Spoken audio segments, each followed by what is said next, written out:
So, yun lang, laging dikit sa mga sets. Can you talk to us about yung nangyari lang muna sa game?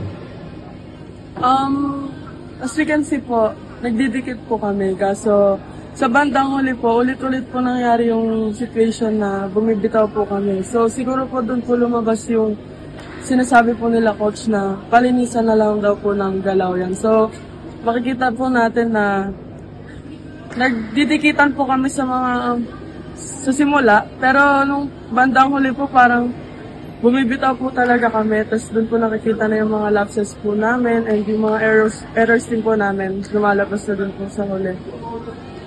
Pero ano lang masasabi mo na doon sa tinakbo ng team nyo ngayong Asian Youth Games, umabot kayo ng semis, tapos dumidikit na nga kayo against Thailand?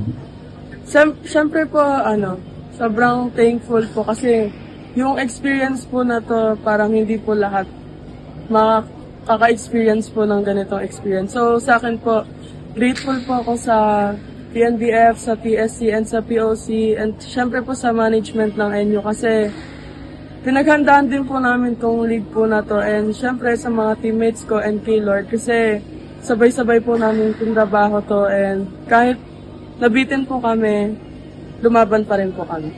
Ano lang masasabi mo na sa lahat ng laro nyo, laging ang ganda ng crowd, ang laki ng crowd, maingay yung crowd, lagi kayo binibisita ng mga Pilipinos?